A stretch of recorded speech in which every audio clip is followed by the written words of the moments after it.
Injil we don't know because that got lost throughout time. Bible was created by man. So if it's got lost and we don't know, then how do you know the Bible isn't the Injil? Because it's you don't know who's written it. When it comes to interpreting the Quran in terms of all the verses and everything, we just go upon how the Prophet interpreted it, how the companions interpreted it, and how the people that came after them interpreted it. Yeah. I can coach you. Look, the Quran says that they had the Injil in Muhammad's time. The Bible's been the Injil.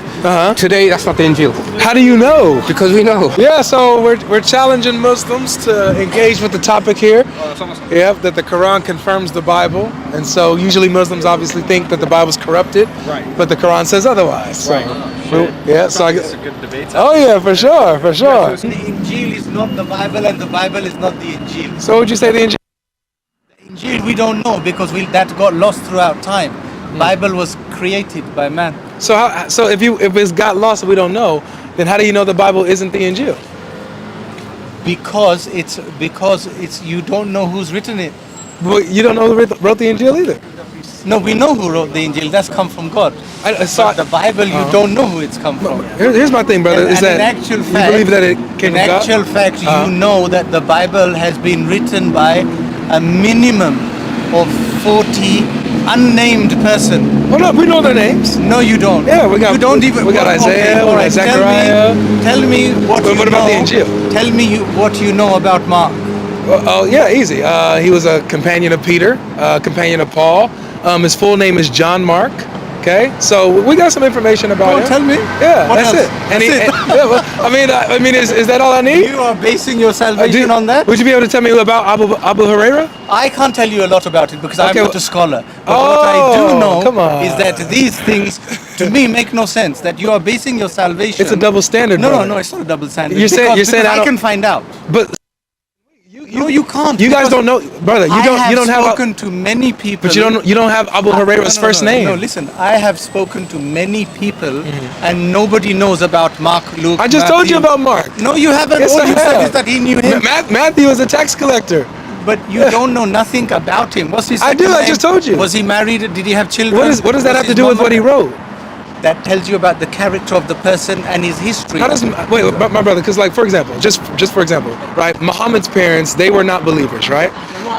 But does that affect who Muhammad is just because his parents weren't it believers? tells you about the character of the person. How? That's why you check the lineage of the person. That's what I'm saying, how? Where they come from. Because that's why I'm telling you, no?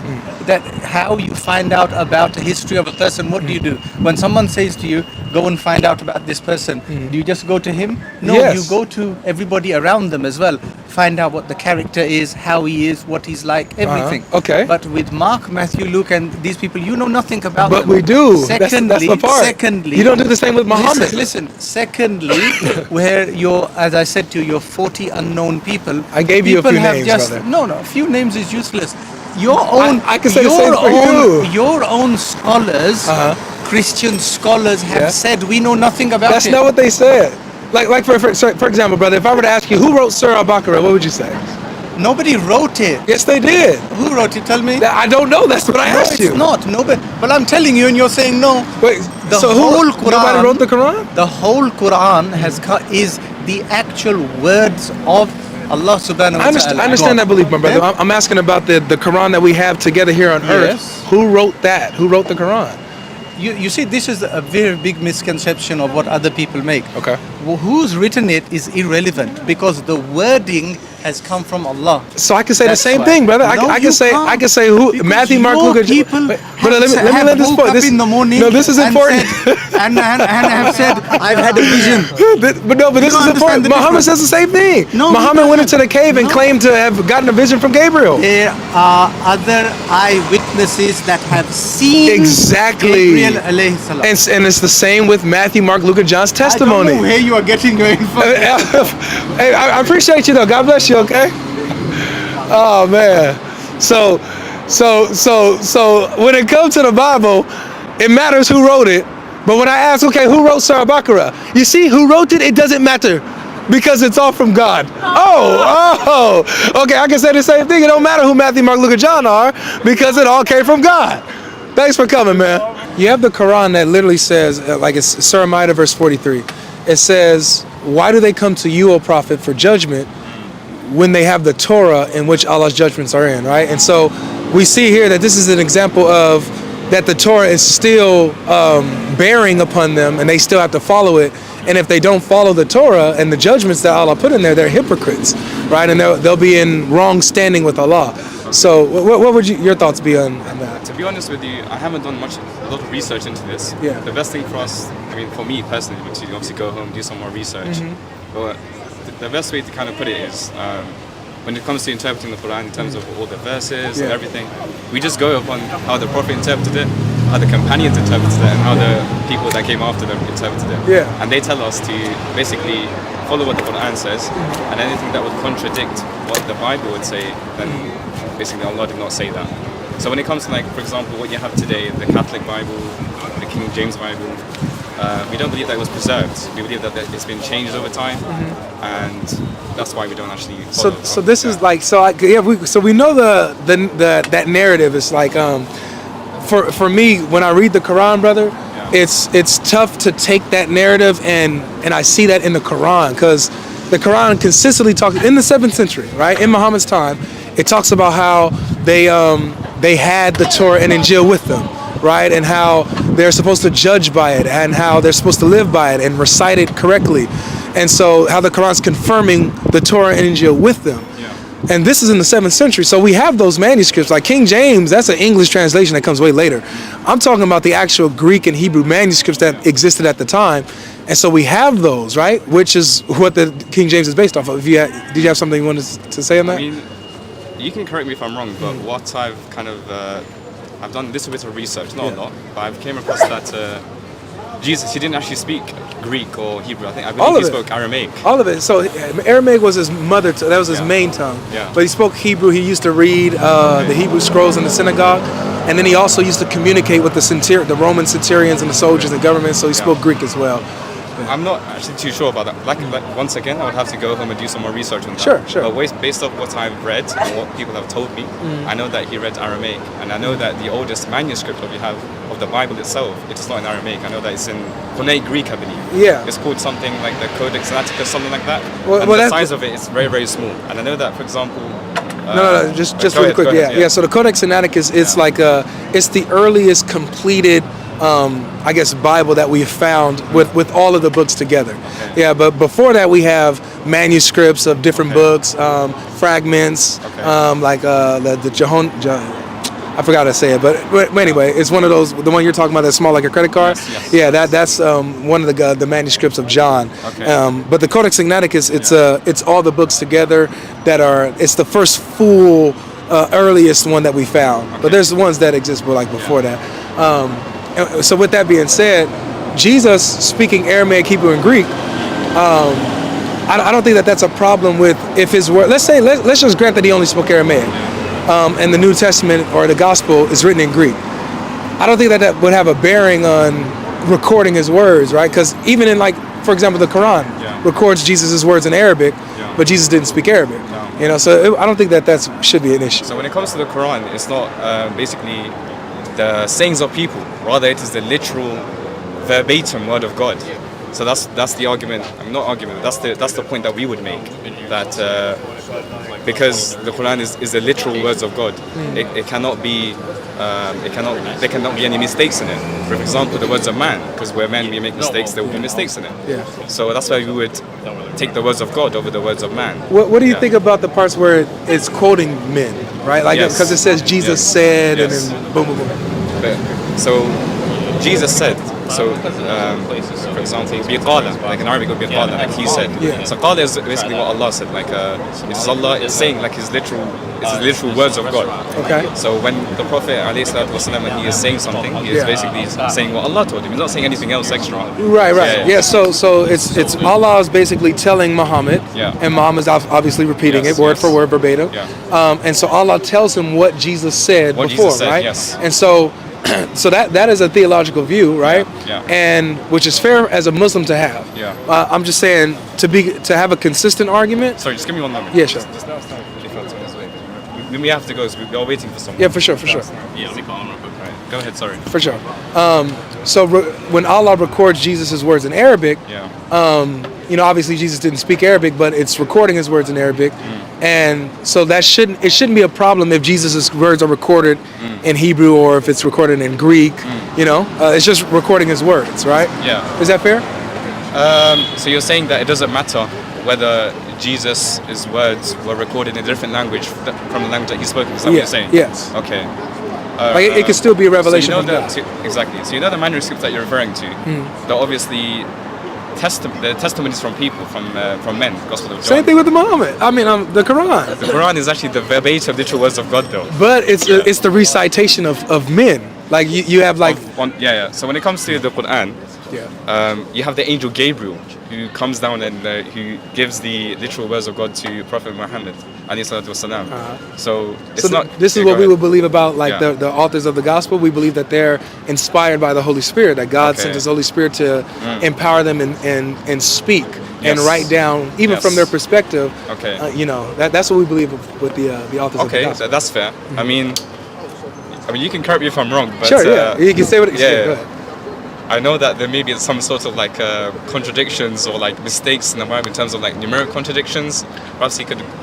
Sure. So like obviously we don't like we have a different belief when it comes to preservation. Okay. Right? Like you believe, as you just said, Yeah. that you believe that the Quran is word for word, letter for letter, Yes, the words of yes, Allah, right? yeah. And obviously we as Christians we believe that God inspired men to write. So even though the message and theme is godly, is straight from God, them writing, they can make a mistake in writing, like a copyist error or something like that. So when you see numerical mistakes, like in the Old Testament manuscripts, and you could compare them to the manuscript and see where the copyist error is, there's copyist errors or people repeat lines or misspell, or there's things like that. I understand. I mean, when it comes to that, like. In terms of numeric contradictions, we believe that God, because He's perfect and He's all-knowing, He doesn't really make those mistakes. Whereas, like you said, in terms of Luke, John, Mark, Matthew, they were inspired by God, right? Yeah. So although they were inspired by God, they still made mistakes. So I would say that the Prophet Muhammad is not on the same standard as Matthew, Luke, John. Would you say that there's a difference between the actual message that God gives versus the writing of it being written down? So we need to know if it actually is the message of God. So we talk about, for example, has it been preserved? So we know for us Muslims, we all kind of come to an agreement where the Quran is something that can be memorized, literal word for word. It depends on which one you're talking about. We're talking about the Quran. That's all Muslims kind of agree upon. The standardized Quran by the companions, for example, Uthman ibn Affan. But again, like you even had disagreements back then on that. That's a good point. So when it came to the compilation of the Quran during his time, you had the companions who came together as a consensus. So they all agreed upon it at the time. They didn't. They did. Look, like for example, go ahead. What's the brother's name? It's slipping my mind right now. But he was one of the people that Muhammad said you should learn the Quran from. Okay. There's Umar Khattab, and then there's what is his name? It's slipping me. But I can't remember. But it's slipping my mind right now. However, he didn't agree with Uthman's order to collect for everybody to turn their Qurans in. And he also didn't agree for people to be following like Zayd bin Thabit. He's like, I know more than Zayd bin Thabit. I was reciting it when he was little. Why should I follow them? And everybody knows that. And nobody, refuted him on that. And so he told people to hide their Qurans when Uthman gave the order to collect them so they can rewrite it. And so we see early on there's like that disagreement of that. I mean, there were many narrations of disagreements between, for example, the major companion Abu Bakr and Umar radiallahu anhu. They did obviously came to, they sorted out their differences. But when it comes to the Quran compilation, I have not personally come across that thing that you were talking about. Perhaps I can go home and do more research. It's Ibn Masud. There it is. Okay. Ibn Masud. My goodness, So Ibn Masud, So there's an authentic hadith that's Sahih too, by the way. And so you'll find where he tells them to basically hide their Qurans and keep them from Uthman and stuff like that. I'll definitely look into that. Well, thank you for sharing that. Yeah, for sure. We do have to go now because we are waiting No, for someone. it was a pleasure. It was a pleasure talking to you guys. Take care. Take care, guys. Take care. Thank you. Yep, so just to do a little quick wrap up here, man. Talking about the preservation And obviously, yeah, we have a different idea of what preservation is, and I think that the Islamic view of preservation, it doesn't hold up. It can't hold up because you have spelling mistake, you have words missing, you have different Qurans out there, and so by their standard, as he looks into this, by their standard, he's going to have to say that the Quran hasn't been preserved if that's his standard. So it's going to be tough. You guys look into it. Hafs, Warsh, Kalun, Duri, Kathir, Kasai, look into it. I'm telling you. And then on top of that, obviously the Quran says that the Bible's been preserved. So how do you go against Allah with that? How? It's not the Bible today. So then what do we have? The Bible today. What do we have? The Injil is not the Bible today. Well, I'll walk with you, brother. I'll walk with you. I know, sorry. So the Quran says that we have the Injil with us. Chapter 5, verse 47. The Bible today is not the Injil, man. Why do you say that? It's not. How do you know? It's not. It's been changed, man. How do you know? Because I can go into it, which I haven't got time. But there's a lot of things. Look, so I got you in the short time that we have, right? If the Injil's been changed, if the Gospel's been changed, then that means that Allah he's confirming a changed book. No. Yeah. No. So when do you think it was changed? No, that don't make sense. When do you think it was changed? The Bible, which you see today, is not that. That's not the same scripture which was revealed to the Prophet Isa. So what did they have then? Sorry? What was the Injil that they had in Muhammad's time? Because it says they had it. Yeah, but not that. How do you know? I know. How? Look to the historians, man. Yeah, the historians tell me it's the same. It's not, man. It's not. Like, I'm just telling you. Look into it, man. Look into it. I did. This is what I'm saying. I'll leave you with this too. I can't quote you anything right now. I can quote you. Look, the Quran says that they had the Injil in Muhammad's time. The Bible's been the Injil. Today, that's not the Injil. How do you know? Because we know. Okay, so let me tell you how I know it is. Okay, how we know it is that one, they had it written down in Muhammad's time. We have those manuscripts that were there. And so since we have those manuscripts, we don't rely on manuscripts. Yeah, you do. We don't rely on manuscripts. You do. We got transmission. We got a chain of narration which goes all the way back. Yeah, but the Quran. We don't rely on manuscripts. You do. You have a Quran you believe is written. Right. You guys. You too, brother. Hey, thanks for this, brother. Y'all take care. Be safe. Now this is it. This is important. All of a sudden, we don't rely on manuscripts and transmission? Yes, you do. Are you kidding me? Do you know how many Muslims tell me we have the Quran that goes all the way back to Muhammad, the Birmingham manuscript, the Sana'a manuscript, the Uthmanic manuscript? Are you kidding me? You guys literally are basing your claims on manuscripts that you guys think are early enough to go back to Muhammad's time. Yet all of a sudden, so when we say, okay, we have early manuscripts in the Gospels that go to Muhammad's time and before, all of a sudden it doesn't matter. How does that not matter all of a sudden? The double standard in Islam is crazy, guys. So yes, the Quran confirms the Bible. When they say it's changed and we say, how do you know? They have no answers. They say the Injil is not the Bible we have today. How do you know? They don't have any answers. So either I'm going to believe Allah or should I believe the Muslims of today? I think I'm going to stick with Allah and the Quran. If I'm going to be a good Christian, I have to believe that I have the gospel today and that it's the truth. And if it's the truth, then the Quran lied.